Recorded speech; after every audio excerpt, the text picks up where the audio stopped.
die Verbrennung der Amerikaner. What is up, my beautiful mates of YouTube? My name is Aussie Marcel, and in today's video I'm going to touch on love a little bit, seeing as how it's Valentine's Day. So if you're in Australia, you're celebrating Valentine's Day, or maybe you're not, and that's perfectly okay too. I know, especially recently, there's sort of like a movement where people aren't celebrating these sort of hallmark holidays. That aren't real holidays, they're just excuses for companies to make money off of people, and I completely understand that mentality, and you know, for the most part I'm there along with you. I don't think you should need a holiday to celebrate love, or you know, being in love with somebody, or what is it? I just think it's a silly concept. But for those that do celebrate, and for those that enjoy these hallmark holidays, that's perfectly valid, and I support everyone's right to celebrate however they wish. So before I talk about any of that though, seeing as how primarily you're probably watching this channel for fragrances or fashion, and I just wanted to share my fragrance of the day. And this is a absolutely beautiful fragrance, not ideal for summer, especially on days like today where it's, God, I think it's like 26 degrees outside. It's definitely on the warmer side, and that is Bulgari's Man in Black. This is a beautiful, boozy, warm, spicy, rummy fragrance. Solid performance, performs significantly better than Viktor & Rolf's Spice Bomb, and I find that it even performs better than Viktor & Rolf's Spice Bomb Extreme. It's just an amazing smelling scent, and if you want something that's a bit more oriental, a bit more left of field, try Bulgari's Black Orient. That's got an oud note to it, it's a bit more leathery, it's even spicier still. That's another incredibly solid fragrance, absolutely beautiful, stunning composition, and it smells incredible. But Bulgari's Man in Black is the safer pick of the two. There's just probably more people out there that are going to give you compliments for this one in particular, because it smells a little more appealing to the Western nose, shall we say. Seeing as how it's Valentine's Day, a staple of Valentine's Day is chocolate, and I will be munching on Lindt Classic Vegan Hazelnut.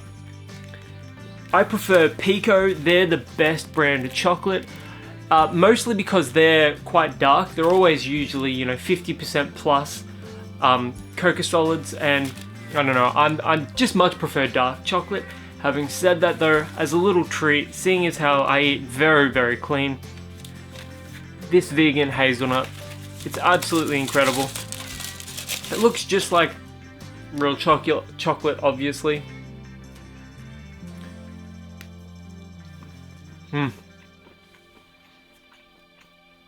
I used to tell people that I dislike chocolate.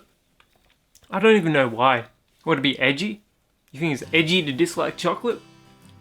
Man, when I was younger I was such a spaz.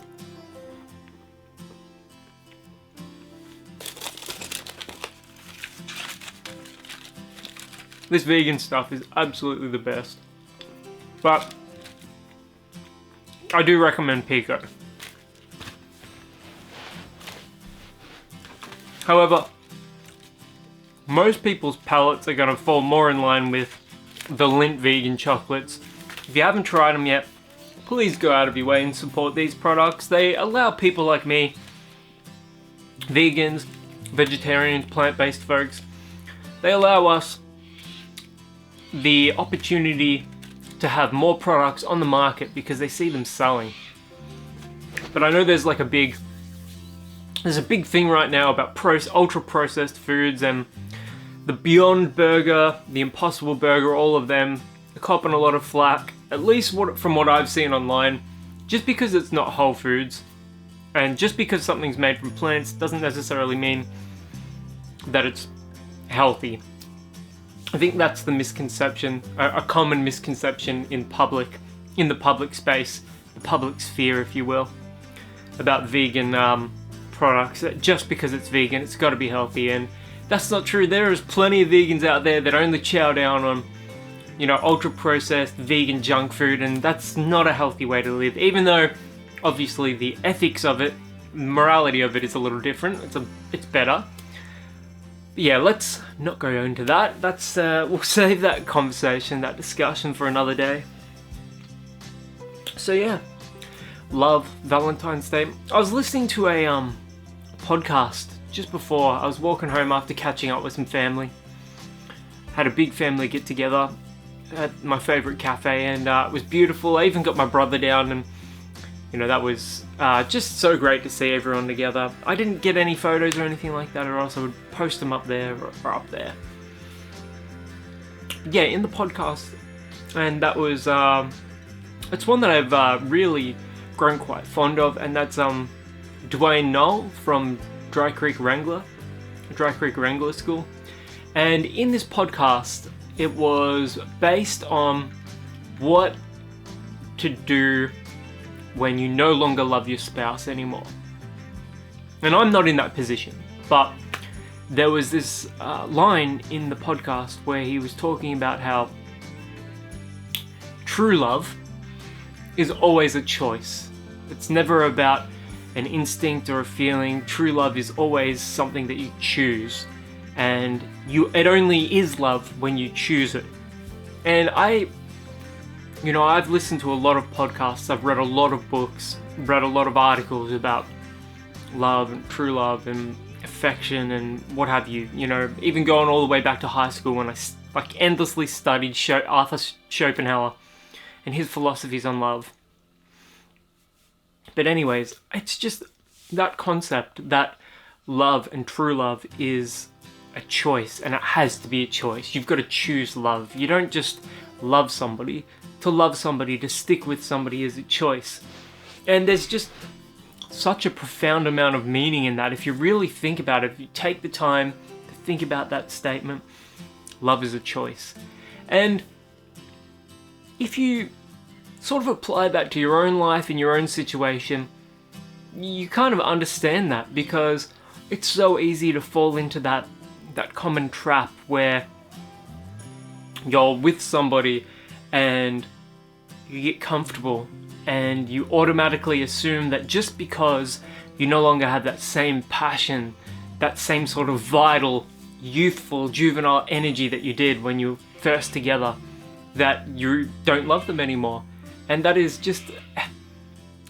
that's sort of what I call the Hollywood effect on love and romance, where it can't be love if it's not this ultra powerful, intense sort of ultra sexual, ultra passionate sort of feeling.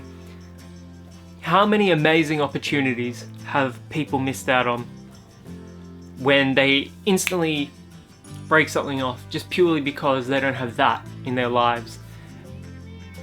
Think about that. I'm sure you've been in that position. I know I've been in that position where I've left somebody based purely on a lack of intensity, as it were.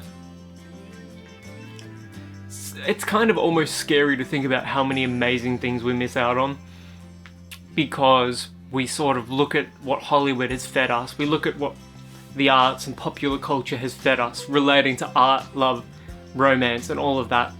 And then we've abandoned something, we've left someone, we've made the conscious decision to end something because it's no longer that sort of puppy love, that juvenile, ultra intense love. How many beautiful things out there. It boggles the mind actually when you think about it.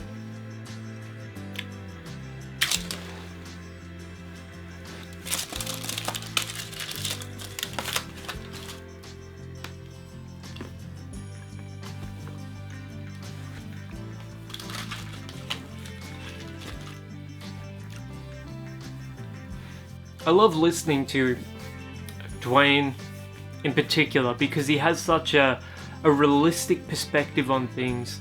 He's one of those cowboy types. If you think of America, the unfortunate thing is America has a lot of really beautiful qualities to it, but being outside of America, I'm able to examine America and look at it through the lens of I've had a very personal connection to America, but we won't go into that today. But I look at America and I see the really beautiful qualities of it. I look at how concepts like freedom and liberty, how vital it is in places, and America in particular. You look at the concepts of freedom and liberty, and they go hand in hand with the American life and the American lifestyle. And unfortunately, those qualities aren't present here in Australia. I mean, we've got a truly beautiful country here. Australia is arguably one of the best countries on earth. We're so fortunate. But in many ways, here in Australia, we don't have the same freedoms that Americans do. And that is both a blessing on the one hand and a curse on the other hand. I look at things like camping in America and how there's so little restriction on it, at least in comparison to somewhere like here in Australia, where you can't really go camping wherever you please. And I'm so against that concept. But anyway, circling back around to Arthur Dwayne and love in particular, because I was listening to that podcast. Love being a choice, that conscious decision where it is only love if you choose that. And there's just something about that, as I said before, it's so profound to me. If you look at my parents' generations, the Gen X's for example, and the generations before them, it's easy to look at those generations and point your finger at them and go, look at everything that they did wrong, look at their, piss poor attitudes, look at, the ignorance, look how racist they are, how sexist they are, whatever. That's not the point. But one thing that they did do is a lot of people of those older generations, the generations that have come before us, is because they were in cultures and they grew up in environments where they didn't give up quite as easily as we do now. And look, let's be completely real about this for a second. We do live in a culture where rather than fighting for something and working for something and choosing it and working towards it, building it, improving it, we actually go, you know what, stuff this, fuck this off. I'm going to say no to that and just abandon it before it has the time to truly reach the pinnacle, to reach the peak of what it could have been. Don't you think that's like such a shame that we live in a culture where that's the case and so often? Obviously, in situations where there's violence, abuse, these terrible, terrible things, in those cases, absolutely, leave them, go to the authorities. But when that isn't the case, and when you've got two people that, have everything going for them, why wouldn't you work towards something? Why wouldn't you build towards something? It's something that we're sorely lacking in the world nowadays. I often reflect on that sort of thinking and those sort of attitudes, and I often wonder why people do that. Is it that we've conditioned ourselves to not be comfortable? We've constantly got to search for that thrill, that next shot of adrenaline, that next dopamine hit. Is that really what life and love is being rendered down to in this day and age? And I often wonder what life would be like if people chose to work towards something instead of just abandoning it completely. Obviously, every situation's different. Everyone's circumstance is a little different, and you can't look at things in such black and white terms. Everything exists in this shades of grey. And that's the reality of it. I do understand that. But I can't help but wonder why, when certain people do certain things, make certain decisions. I'll be reading another quote from Morihei Yoshiba's The Art of Peace. Each day of human life contains joy and anger, pain and pleasure, darkness and light, growth and decay. Each moment is etched with nature's grand design, Do not try to deny or oppose the cosmic order of things. There's so much wisdom to be found in this little book. You can get a copy for less than $15 Australian. Here it says US $8.95. I'll just show you this one. And this is the translated and edited by John Stevens version. I think most popularly this was featured in The Walking Dead. Let's not go into Walking Dead right now, but I know two of the characters in that show. You've got Morgan, played by Lenny James, and is it John Carroll Lynch that plays his trainer, the one that teaches him like that art of peace?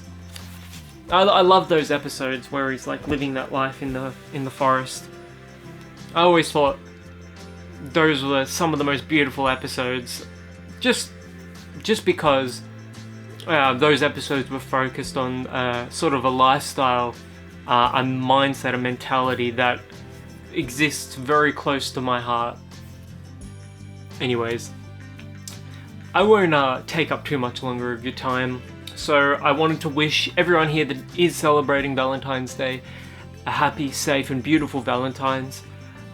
I really do mean that. I hope everyone here, whether or not you're celebrating it, or if you're spending it alone, if you're spending it with family, it doesn't matter. The point is that you get in touch with someone that you love and have a meaningful conversation with them. Go do something nice for someone. Go help a stranger. There's a world of good out there that you can do, and everyone can collectively make the world a better place by doing something good. So do a good deed today. Go tell someone that you love them, and I hope everyone here that's watched this video has a beautiful day. Even if you're not watching this on Valentine's Day, if you're watching this at some crazy date in the future, I genuinely and sincerely hope everyone here has an amazing day. So yeah, my name is Aussie Marcel, or just Marcel if you'd prefer. And until the next video, I'll catch you guys around.